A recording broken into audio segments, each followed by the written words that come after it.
In the biggest speech of her life, Vice President Kamala Harris laid out her vision for the country last night at the Democratic National Convention. She also promised to be a president for all Americans. Harris outlined what she called an opportunity economy. Critics say she fell short on specific proposals. CBN chief political analyst David Brody has the story. With Joe Biden pushed to the sidelines, Kamala Harris had the stage all to herself. Since becoming the nominee, she has energized Democrats. Last night, she took the opportunity to reach beyond her own party. There are people of various political views watching tonight, and I want you to know, I promise to be a president for all Americans.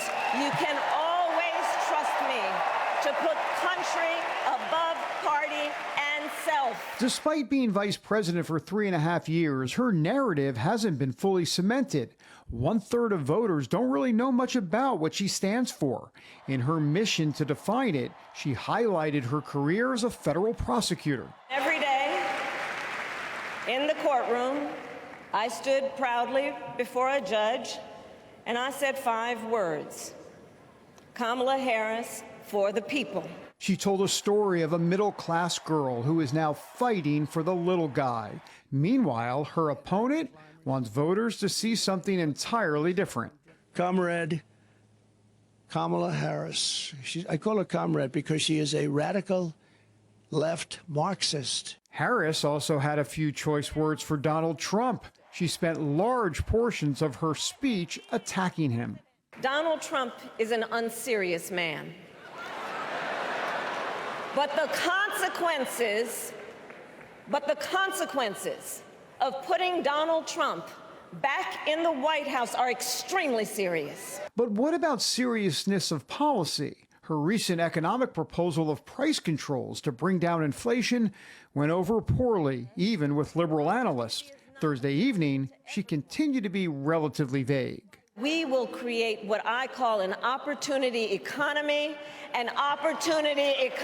where everyone has the chance to compete and a chance to succeed. On the Israel-Hamas war, a political situation that could cause her headaches with the far left of her party this fall, she carefully tried to navigate.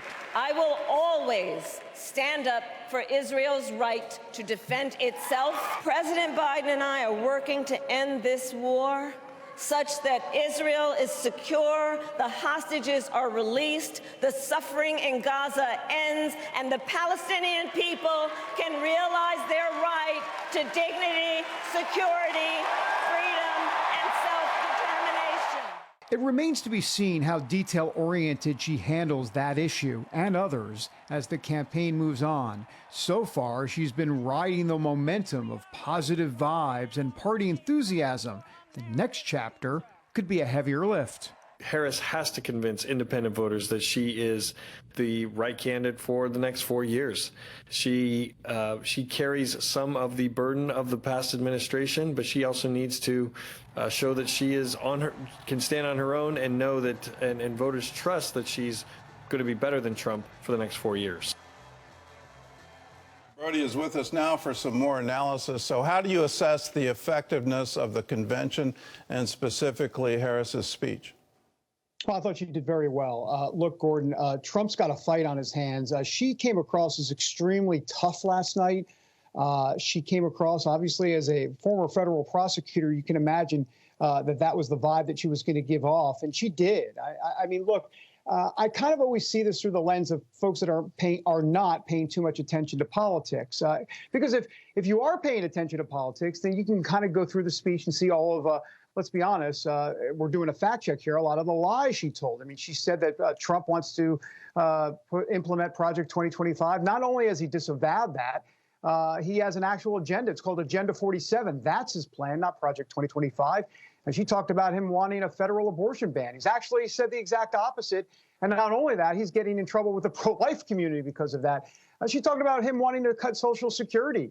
No, he wants to do the exact opposite. He only wants to save Social Security. So look, those are for folks that are really paying attention in the granular. But overall, the folks that are not paying too close attention, she gave a really good, tough speech last night. I think that, the Trump campaign has to be very concerned.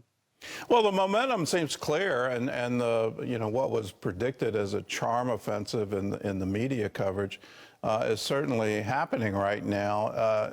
Do you think anything can derail this? Well, I think three things can derail it potentially, and that would be Kamala Harris herself in her own words when she's not on prompter. We've talked about this before, but the debate on September 10th, a huge moment in this race. Obviously, she'll be off prompter there, and of course, we're waiting for that first press conference that she hasn't done, and an interview. So I think those are three key moments that could change the race, because right now, quite frankly, Gordon, prompter Kamala, as we've talked about, excellent. Unscripted Kamala, we wait and see if it turns into word salad. So we don't know at this point. But at this point in the race, I tell you what, she's been better than anybody expected. She has been underestimated. And I tell you what, she's going to be someone to be reckoned with. But we'll see about those three points that I made earlier about those inflection points when she's not on prompter.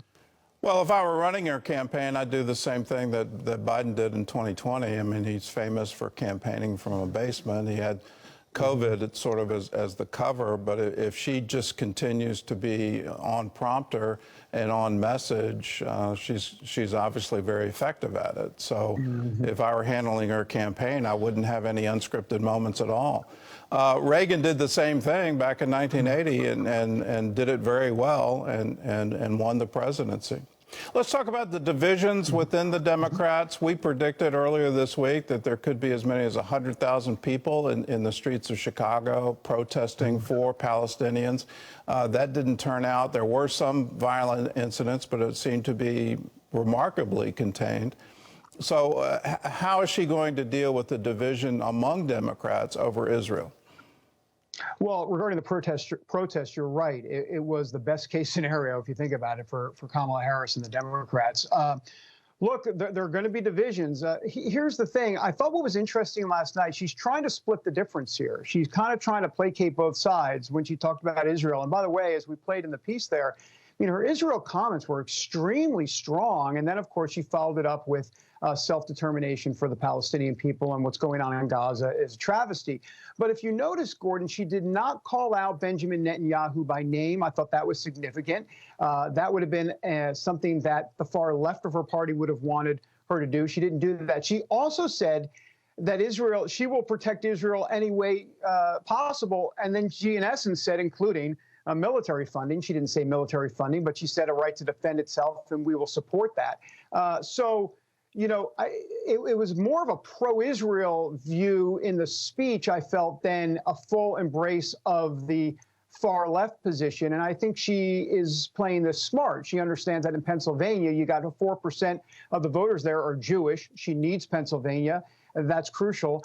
And honestly, we've heard so much about Michigan and the Arab American community there, and folks that are in the far left of the party. But it's about 1% of the vote. I'm not saying it can't make a difference, but I think the play in Pennsylvania is probably electorally the better play. You can't lose Jewish voters in the Democrat Party. That's the smarter play.